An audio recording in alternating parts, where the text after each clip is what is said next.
é Larissa Nunes de Lima, sou estudante do curso de Baço Médico do ICESP e hoje eu vou apresentar um vídeo sobre a matéria de Semiologia digestória.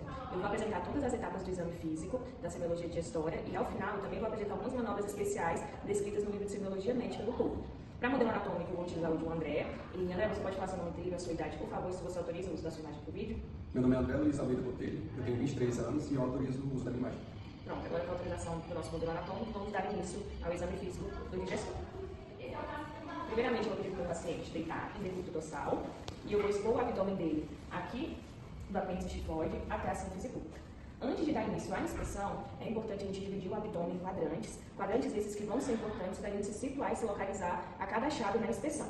Então, aqui, a partir da linha clavicular média, tanto da esquerda quanto da direita, até aqui o nosso rebordo costal, nós vamos traçar uma linha aqui, tá? Até, na verdade, até a crista ilíaca. Então, a gente vai até a crista ilíaca, dos dois lados, e aqui na crista ilíaca nós vamos traçar uma linha horizontal, e no rebordo costal também nós vamos traçar uma linha horizontal. Isso vai nos dar 9 quadrantes.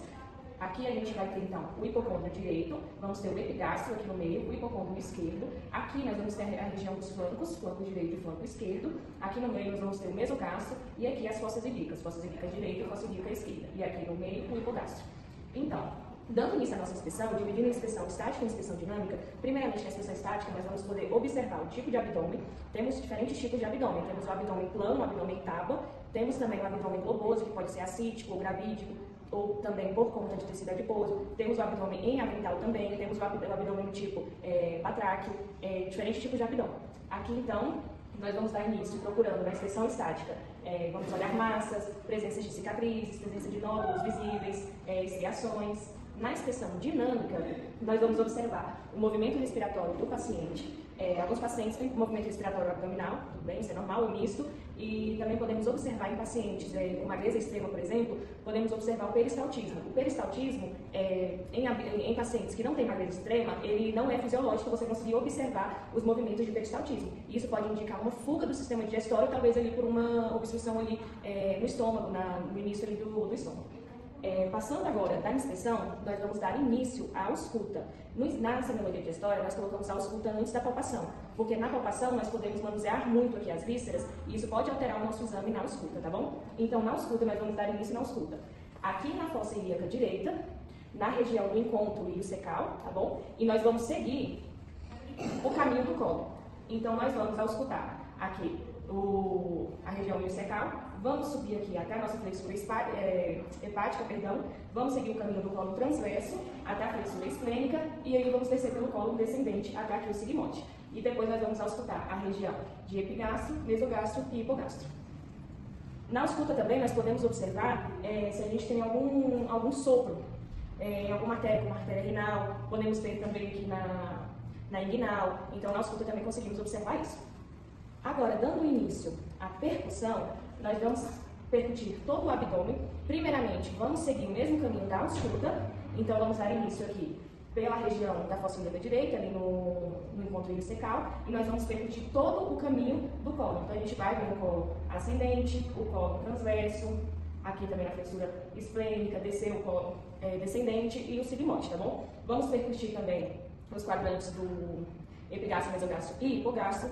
E aqui já na percussão, podemos fazer algumas manobras aqui, como por exemplo a hepatimetria, onde nós vamos definir ali o tamanho do fígado. Então a hepatimetria, nós vamos percutir desde o quarto espaço aqui intercostal na linha clavicular, nós vamos percutir e sentir a nossa zona de transição. Quando o som claro pulmonar começa a ficar maciço, ali a gente define o limite da nossa borda hepática superior. Quando a gente define o limite da nossa borda hepática superior, nós vamos vir aqui ainda na linha clavicular, na altura da nossa crista ilíaca, anterior superior, e vamos percutir de baixo para cima, a fim de encontrar essa diferença do som timpânico, que é o esperado na maior parte do abdômen, para o som maciço. Quando a gente sentir isso, nós definimos o limite, a nossa borda inferior do nosso lobo hepático direito.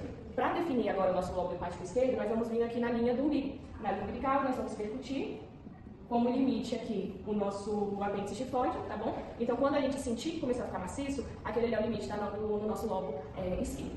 Aqui também, no fígado ainda, nós vamos ter a manobra de Gilbert, que é o quê? Nós vamos percutir do quarto espaço intercostal, na região da loja hepática, né? E nós vamos percutir. E se a gente tiver um timpanismo, ao invés da maciçez esperada do fígado, né, que é um órgão maciço, então isso é indicativo de um pneumo peritônico. Esse é o sinal de Gilbert positivo. Temos também aqui, ainda na percussão, o sinal de Torres-Homem. O sinal de Torres-Homem, eu vou percutir a minha loja hepática e se o paciente apresentar dor, isso então pode indicar um abscesso hepático. Caso o paciente apresente dor, a gente tem o Torres-Homem positivo.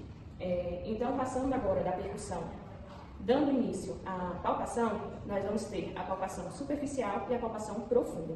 Na palpação superficial, nós vamos observar a presença de nódulos, massas, se o paciente vai apresentar alguma zona sensível à dor. Lembrando que, principalmente na palpação, a gente pergunta antes para o paciente se tem alguma região que está dolorida, se está doendo. Porque se o paciente, por exemplo, falar que essa região direita está doendo, então nós vamos dar início à palpação pelo lado esquerdo. E, por último, nós vamos palpar o lado que o paciente falou que ele referiu à dor, né? Ou defesa. Então, nós vamos fazer a palpação superficial, para procurar massas, nódulos, dor, e a palpação profunda, ela é feita aqui bimanual, e nós vamos procurar visceromegalias, tá? Ela é feita em todo o abdômen, com a mão dominante embaixo e a mão não dominante em cima para auxiliar, tá bom? Aqui na nossa palpação, temos duas manobras que elas são interessantes de fazer, que elas também são ligadas ao fígado. Nós vamos ter a manobra de Lemos-Torres. Na manobra de Lemos-Torres, nós vamos sentir, nós vamos tentar palpar o fígado. Então, nós vamos, primeiro, a mão não dominante, ela vai vir aqui na região, na altura do flanco, mas na região posterior, tá? E eu vou levantar, tá? Eu vou fazer uma força para levantar aqui o abdômen do paciente e com a minha mão dominante, eu vou começar aqui na minha fossa ilíaca direita, fazendo estes movimentos. O que eu espero com a manobra de Lemos-Torres? Eu espero encontrar aqui a minha borda hepática. Quando eu encontro a minha borda hepática, eu consigo observar se eu tenho hepatoregalias, eu consigo observar a textura ali do meu fígado, eu consigo ver se a borda é fina, se é uma borda romba, eu consigo observar se o aparelho do fígado está lisa ou não. Temos também a manobra aqui de Mathieu. A manobra de Mathieu ela vai ser feita bimanual e a mão engarra. Então, também dando início, na manobra de Mathieu é importante você dar aqui do lado na altura do ombro do seu paciente, tá bom? Do lado direito. Então, na manobra de Mathieu, eu vou dar início aqui também na fossa ilíaca direita, e eu vou com a mão em garra, palpando profundamente até o rebordo costal, buscando sentir também a borda do fígado do paciente. Temos também aqui a manobra de Schuster. A manobra de Schuster, ela vai ser parecida com a de Mathieu, com a mão em garra, porém ela é para a palpação do meu baço. Então, para observar se eu tenho alguma esplenomegalia. Na manobra de Schuster, eu vou pedir para o meu paciente virar em decúbito lateral. Na posição de Schuster, a perna do meu paciente, a perna direita, ela vai estar estendida, a esquerda um pouco flexionada, e esse braço aqui, o braço esquerdo, ele vai estar acima da cabeça. E essa é a posição de Schuster. Na posição de Schuster, eu vou dar início na fossa ilíaca direita, tá? Com a mão em garra, e eu vou subindo, procurar sentir o meu baço. O baço, ele é um órgão que ele pende, então ao virar o meu paciente, nós esperamos que em caso de esplenomegalia, o baço desça.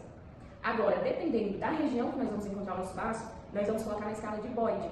Por exemplo, se eu conseguir palpar o meu baço depois do meu umbigo, depois aqui da minha linha umbilical, eu vou ter o Boyd 4. Se eu consigo palpar o baço, sentir o baço aqui na linha umbilical, eu tenho o Boyd 3. Entre o rebordo costal e a linha umbilical, Boyd 2. E se eu consigo sentir o baço aqui no rebordo costal, é Boyd 1. Lembrando que não é fisiológico eu conseguir sentir o baço. Então, se eu sinto ele ainda aqui no rebordo costal, eu já tenho o Boyd 1, tá bom? Dando início às nossas manobras especiais, algumas manobras descritas pelo livro de Semiologia Médica do Porto, eu separei em regiões e qual órgão essas manobras elas vão estar estudando. Então, vamos dar início aqui na vesícula biliar, nós vamos ter algumas manobras que podem ser indicativas, por exemplo, de colecistite. Então, a primeira manobra, ela vai ser a manobra de Courvoisier-Terrier. A manobra de Courvoisier-Terrier, ela consiste em, ao ver o paciente com icterícia, eu consigo palpar a vesícula do meu paciente. A vesícula biliar do paciente ela é palpável e ela é indolor quando eu palpo ela. Lembrando que o paciente ele deve estar com icterícia para a gente ter um sinal de Courvoisier-Terrier positivo. Onde eu vou palpar a vesícula do meu paciente? Então, nós encontramos aqui a vesícula, ela está localizada logo abaixo do lobo direito, no fígado, né? Então, aqui na nossa região do hipocôndrio direito, nós vamos conseguir, caso a gente tenha uma vesícula aumentada, palpável, nós já conseguimos observar ela aqui, talvez até na própria inspeção, como um abaulamento aqui da nossa região do hipocôndrio direito. Agora nós vamos eu vou apresentar o sinal de Murphy, também descrito na Semiologia do Porto. O sinal de Murphy, ele consiste em comprimir, fazer uma palpação profunda durante a inspiração no ponto cístico, o ponto de Murphy, que é o ponto cístico. e se o paciente ele apresentar defesa, ele interromper essa inspiração, nós temos um MUF positivo, indicativo de colecistite. Então, o ponto cístico, ele é o encontro da linha hemiclavicular média. Algumas literaturas, como o Porto, ele utiliza aqui o abdômen, o músculo abdominal reto, mas também é aqui na mesma linha da hemiclavicular média. É o encontro da hemiclavicular média, ou do músculo abdominal reto, com o rebordo costal direito. Então, quando nós temos esse encontro, aqui é o ponto cístico. Como eu faço a manobra de Murphy? Eu vou pedir para o paciente inspirar, primeiramente, expirar completamente, fazer uma expiração forçada também, e eu vou comprimir esse ponto cístico. E vou pedir para o paciente fazer uma inspiração profunda.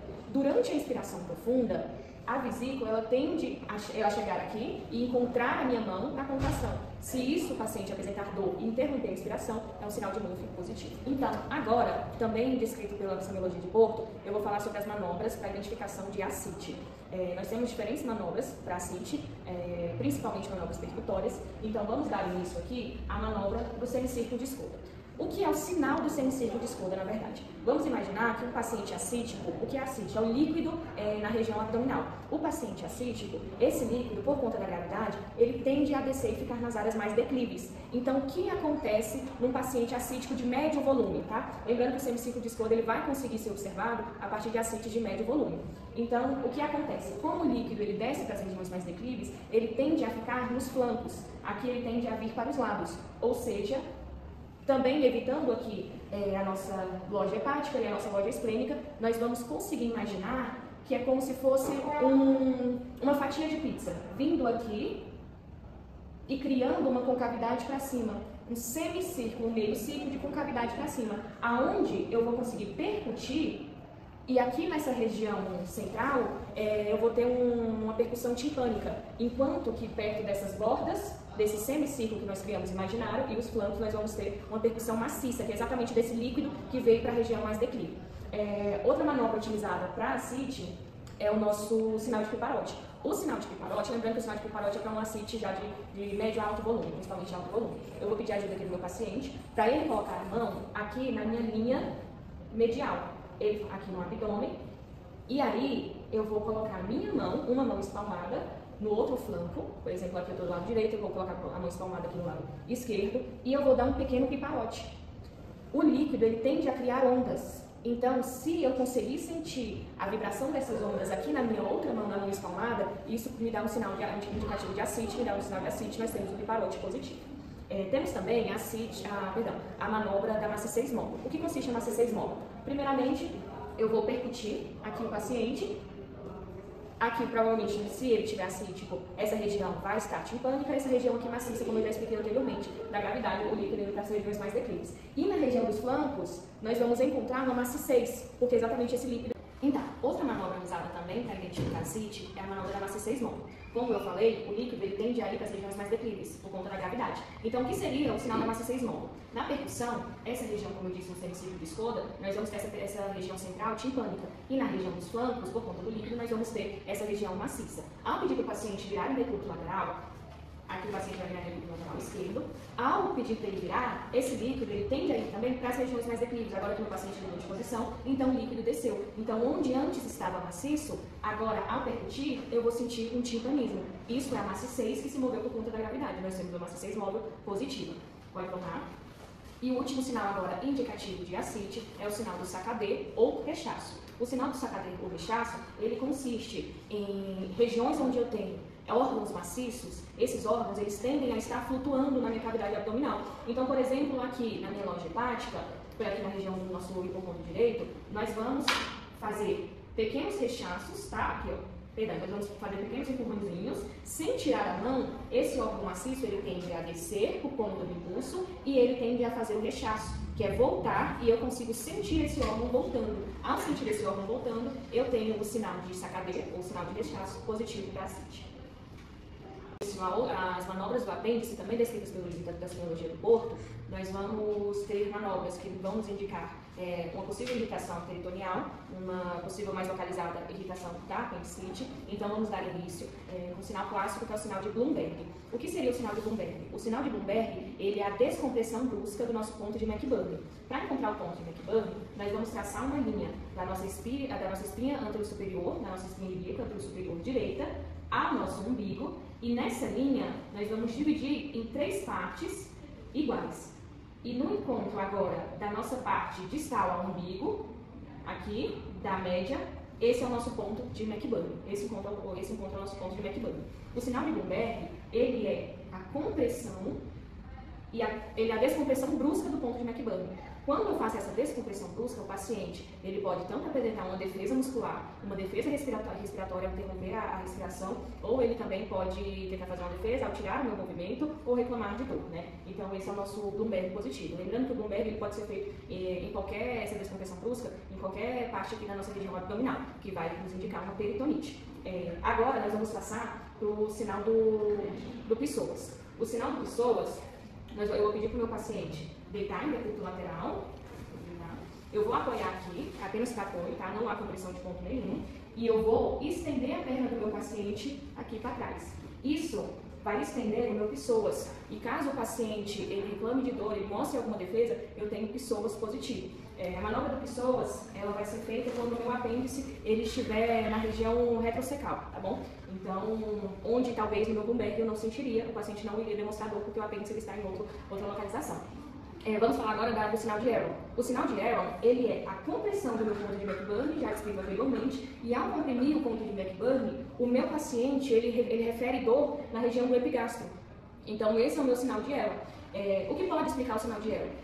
A cronologia de Murphy, também descrita nos livros do Porto. A cronologia de Murphy, ao paciente desenvolver uma apendicite, que é a inflamação ali do apêndice, enquanto essa apendicite ela afetar apenas a parte visceral, essa dor do paciente ela é referida. Então, ela é referida na região do epigastro e na região periumbilical. Com o passar do tempo, até em 48 horas, essa dor ela vai para a fossa ilíaca direita. Então, nós chamamos isso da cronologia de Murphy. Outra manobra usada também para observação da indicação de uma possível apendicite é a manobra do obturador. A manobra do obturador, eu vou fletir aqui o quadril e o joelho do paciente e vou fazer uma rotação interna da perna do paciente. Se o paciente referir dor na fossa ilíaca direita, temos o obturador positivo. Outra manobra também é a manobra de Lipinski. A manobra de Lipinski, eu vou estender a perna do paciente enquanto eu faço uma compressão do ponto de McBurney. Ao fazer isso e o paciente referir dor ou mostrar alguma defesa, nós temos o Lipinski positivo, que também vai indicar uma irritação peritoneal ou uma possível apendicite. Como para terminar agora as manobras do apêndice, nós vamos ter a manobra de Hobson.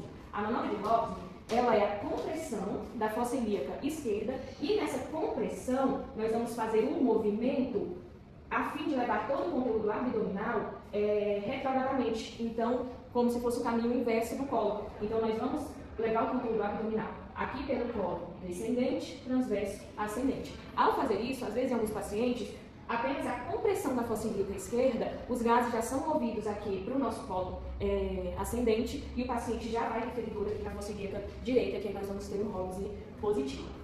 Então, damos fim aqui às manobras do apêndice e irritação peritoneal e vamos passar para as próximas manobras especiais. Outras manobras descritas na Psicologia Médica do Porto, na verdade, é um sinal, e é o sinal de Trouzier. O sinal de Trouzier, ele consiste na presença palpável e observável de um linfonodo na região supraclavicular esquerda. Ao palpar esse linfonodo, o paciente não vai referir dor, tá? É uma palpação que é indolor ao paciente, e isso pode indicar um câncer de esôfago em estágio já avançado. Outras manobras descritas na semiologia é a manobra de Naegeli. A manobra de Naegeli, ela consiste na compressão aqui na região do epigastro e ao fazer essa compressão, o paciente vai referir dor. Isso não é um indicativo de pancreatite, tá bom? Outra manobra para a gente observar se há indicativo de pancreatite é a manobra de Mayo-Hobson. Eu vou pedir para o paciente sentar aqui também de costas. E a manobra de Mayo-Hobson, ela consiste na compressão do ponto de Mayo-Hobson. O ponto de Mayo-Hobson, ele vai estar exatamente aqui na nossa 12ª costela, nós vamos ter o ângulo costovertebral, então nós vamos procurar a 12ª costela, tá bom? E ele vai estar exatamente na saída aqui da coluna para a costela, e é o ponto de Mayo-Hobson. Ao fazer a compressão do ponto de Mayo-Hobson, se o paciente referir dor ou defesa muscular, então nós temos um sinal de Mayo-Hobson positivo para pancreatite. Outros achados semiológicos também, que podem nos indicar uma pancreatite, é o sinal de Culley e o sinal de Gray-Turner, que eles são, na inspeção ainda, nós vamos observar no sinal de Culley uma equimose periumbilical e no sinal de Breit-Turner uma equimose nos flancos, tá bom? Que isso é um indicativo de sangramento retroperitoneal, ou uma pancreatite aguda que aconteceu uma hemorragia, né? Outros achados também descritos no porto, na inspeção, também é o sinal de Heiser, que é o sinal da cabeça de medusa, que nada mais é do que uma circulação colateral periumbilical observada em pacientes que têm uma hipertensão portal, tá bom? Então é isso, vamos passar para as próximas manobras.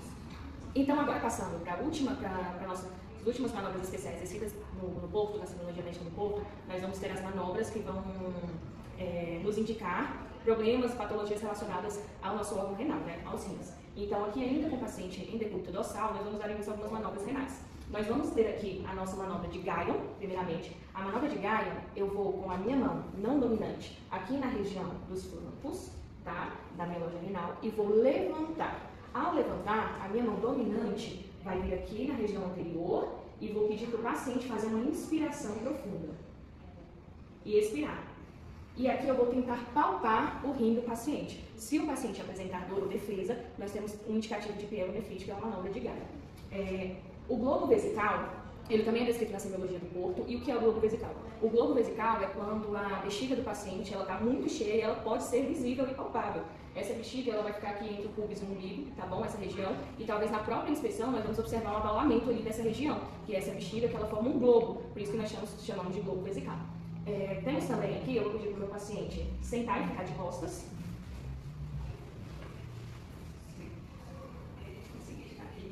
E agora nós vamos fazer o sinal de Giordano, que seria a punho-percussão de Giordano. Antes de começar o sinal de Giordano, é interessante, se o paciente já está referindo dor ali, a gente retirar ali a hipótese de alguma lombalgia. Então aqui ainda, com o dedo mesmo aqui com o nosso polegar, nós vamos fazer a palpação. O paciente não acordou, então a gente já tira ali a opção de lombalgia. Isso. E agora nós vamos na punho-percussão, mostrar a manobra da punho-percussão de Giordano, que seria aqui, mais ou menos na região da nossa 12ª costela, tá bom? Nós vamos ter um ângulo costovertebral. E aqui nós vamos fazer a percussão em punho da nossa loja renal, dos dois lados. Se o paciente apresentar dor, isso pode ser um indicativo de pielonefrite. E sempre lembrando que o nosso rim direito, ele vai estar na posição anatômica um pouco mais abaixo do nosso rim esquerdo por conta da nossa loja hepática, tá bom? Então, pode colocar aqui. E agora pode deitar. E eu vou ainda falar sobre uma última manobra percutória, que seria o espaço de Traube. O espaço de Traube, ele é um espaço semilunar, localizado aqui na região do nosso hipocôndrio esquerdo, na altura da 6ª costela. O espaço de Traube, ele é um espaço que é o fundo do estômago, e ele fica acima do baço. Então, por exemplo, ao percutir aqui, eu espero encontrar um som timpânico. Caso esse som aqui da percussão seja maciço, isso pode me indicar uma esplenomegalia, tá bom? Então, aqui no espaço de Traube, nós procuramos um som timpânico. Então, agora dando fim ao nosso exame físico na semiologia de história, eu falei as principais manobras usadas, descritas pela semiologia médica do porto, passei todo o exame físico, e é muito importante um exame físico feito com muita atenção, que ele pode indicar algumas patologias, algumas doenças, que vão ajudar muito a identificar já ali uma possível patologia que possa ter um prognóstico muito ruim, quando a semiologia não é feita da maneira correta. Muito obrigada.